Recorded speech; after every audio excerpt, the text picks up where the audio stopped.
Good morning दोस्तों, मैं हूं शशि। जब इंडिया का बजट आता है तो हम सब ध्यान से सुनते हैं, लेकिन क्या आपने कभी अपने बजट के बारे में सोचा है?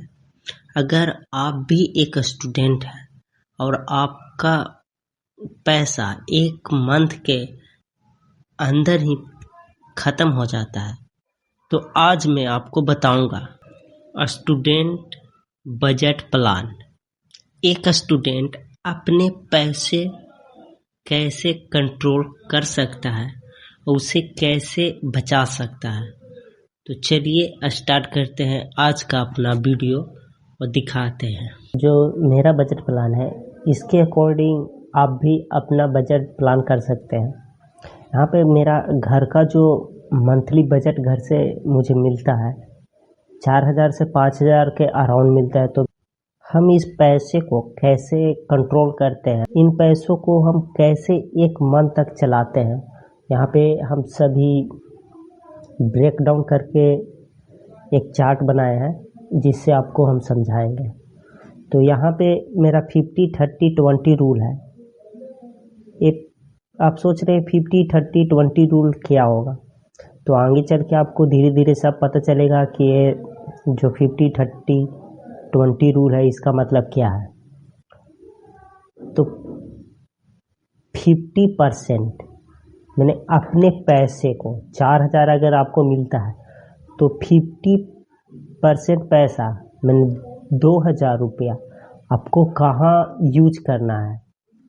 तो ज़रूरी खर्चा में यहाँ पे आप एग्जाम्पल में देख सकते हैं, और ये कभी भी आप इसको रोक नहीं सकते, ये ज़रूरी ही है। इस खर्चों को आप एक मंथ में करना अनिवार्य ही है, इसके बिना आपका जीवन अधूरा रहेगा। जैसे एग्जाम्पल में हो गया घर का खाना, राशन, जो मंथ का राशन आप लाते हैं, आटा, चावल, मसाला, etc, और भी आप कुछ मंगाते होंगे, दूध, दही। दूसरा एग्जाम्पल है बिजली बिल देते होंगे, पानी पीते होंगे, हर एक मंथ का मोबाइल रिचार्ज करते होंगे, ट्रैवल करते होंगे, बस में ट्रैवल करते होंगे, या ऑटो में ट्रैवल करते होंगे, या ट्रेन में करते होंगे। ये बेसिक मेडिसिन को आप इम्पोर्टेंट कर लीजिएगा, काहे कि इसके लिए भी आपको पैसा सेविंग करना चाहिए।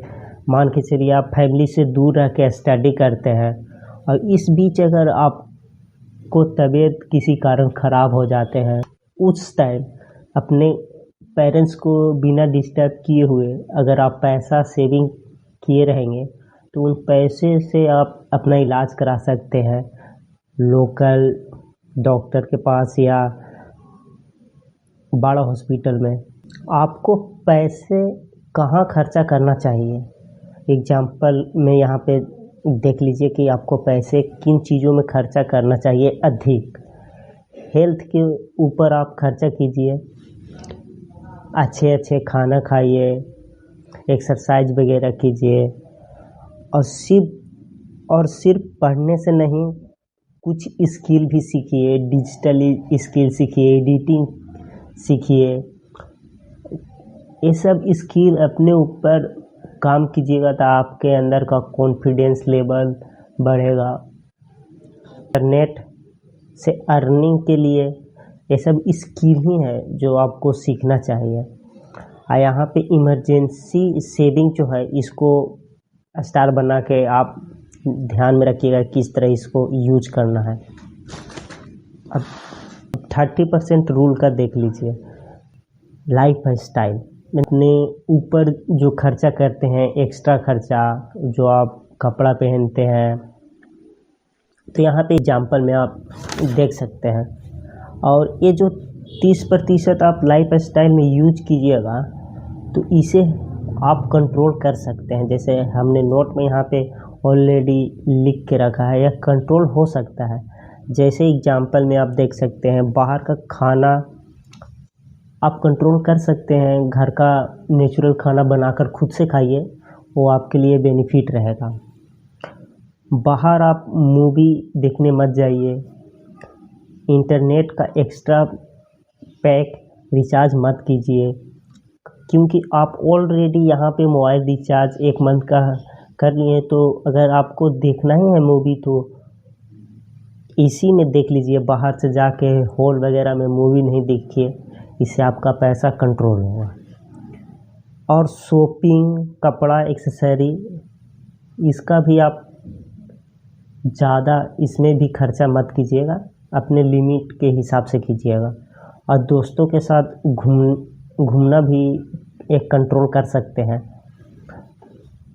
और सबसे इम्पोर्टेंट है VVI नोट्स है, इमरजेंसी रूल बहुत इम्पोर्टेंट होता है। इमरजेंसी रूल अपने लाइफ में या किसी भी जगह पे चल जाइए, या आप स्टडी करते हो या स्टडी करके आप नौकरी भी कर लेते हैं, उसके बाद भी इमरजेंसी रूल आपके लिए और आपके पेरेंट्स के लिए, आपके पूरे फैमिली के लिए इस इमरजेंसी रूल का बहुत योगदान होने वाला है। जैसे अभी तो आप स्टूडेंट हैं तो अपने हिसाब से, ये तो मेरा बजट है, 500 से 1000 रुपया अलग रख देता हूँ। जो घर से मुझे पैसे मिलते हैं तो उनको अलग रख देता हूँ और उसे बचाता हूँ। लेकिन अपने हिसाब से 100 रुपया या 200 रुपया भी अगर आप बचाते हैं तो इनफ है। और जब मान के चलिए कि आपका जॉब लग गया है तो आप इसे इंक्रीज करके 5000 10,000 अपना सेविंग कर सकते हैं, जो आने वाले आपके परिवार के लिए बेनिफिट रहेगा, आपके लिए बेनिफिट रहेगा। अगर आपका हेल्थ ख़राब हो जाता है या घर में किन्हीं का भी हेल्थ ख़राब हो जाता है तो यही इमरजेंसी रूल होता है, जो आप हर एक मंथ सेविंग करते हैं, 500 रुपया, 1000 या 5000 या 10,000, तो ये बहुत काम देता है। यहाँ पे थोड़ा सा मोटिवेशन लाइन यहाँ पे यूज किया गया डिसिप्लिन फार्मूला का। जो लिखा है वही खर्चा और जो बचा वही फ्यूचर। इसका सिंपल अर्थ है, आप जिस पैसे को बचा रहे हैं वही आने वाला फ्यूचर बनेगा।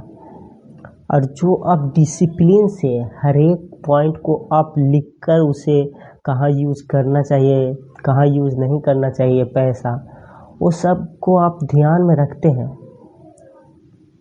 तो आप लाइफ में सिंपल आगे बढ़िएगा। यही था, जो लिखा है वही खर्चा और जो बचा वही फ्यूचर। इसका सिंपल अर्थ यही था। अब बचा 20 रूल, अपना 20% रूल का सेविंग एंड फ्यूचर। यह सबसे इम्पोर्टेंट है।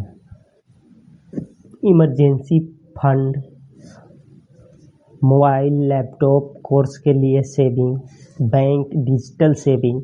इमरजेंसी फंड क्या, जो 30% वाला रूल में पीछे मैंने आपको बताया कि जो आप मंथली सेविंग करते हैं उसी को आप सेविंग करते हैं, उसी को बोलते हैं इमरजेंसी फंड, जो आप बचा के रखे हैं।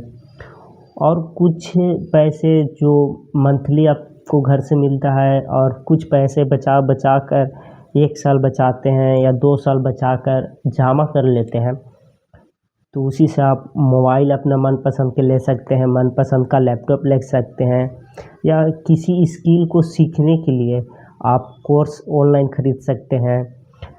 इस पैसे को आप बैंक में बचा सकते हैं या डिजिटली म्यूचुअल फंड, FD वगैरह कर सकते हैं, या SIP कर सकते हैं, सिस्टमैटिक इन्वेस्टमेंट प्लान जिसे हम बोलते हैं SIP। हर एक मंथ अपना मिनिमम 100 रुपया से स्टार्ट कर सकते हैं,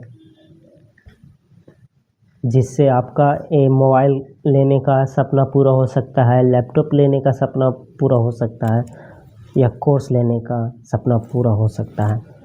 तो डेली पैसा ट्रैक करने का सिंपल तरीका आपको है कि दिन भर जो एक्टिविटी कीजिएगा और जितना दिन भर में आपका खर्चा हुआ, तो बस आप हर रात सिर्फ 2 मिनट बैठिए और जो आज का खर्चा किए हैं उसको आप लिख लीजिए कि हम ग्रोसरी का कितना पैसा आज खर्चा किए हैं, ट्रैवल में आज कितना पैसा खर्चा किए हैं, मोबाइल में कितना पैसा खर्चा किए हैं, एक्स्ट्रा पैसा कितना खर्चा किए हैं। उसके बाद आप टोटल ऐड करके जोड़ लीजिए कि आज मेरा टोटल इतना खर्चा हुआ है, और जो इतना टोटल खर्चा हुआ है तो इसमें मेरा कितना दिन चलेगा।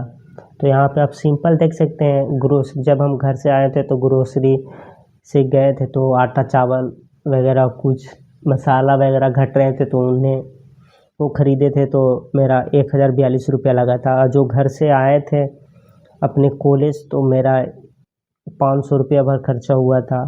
मोबाइल रिचार्ज ऑलरेडी था, तो इस मंथ मेरा मोबाइल रिचार्ज देख सकते हैं 0 रुपया है, और एक्स्ट्रा पैसा भी मेरा 0 रुपये खर्चा हुआ है। तो इस मंथ का टोटल खर्चा मेरा 1542 रुपया हुआ है। और अगर आपको ये वीडियो अच्छा लगे अपने दोस्तों के साथ शेयर कीजिए, तो please like, subscribe, comment, share कर दीजिएगा।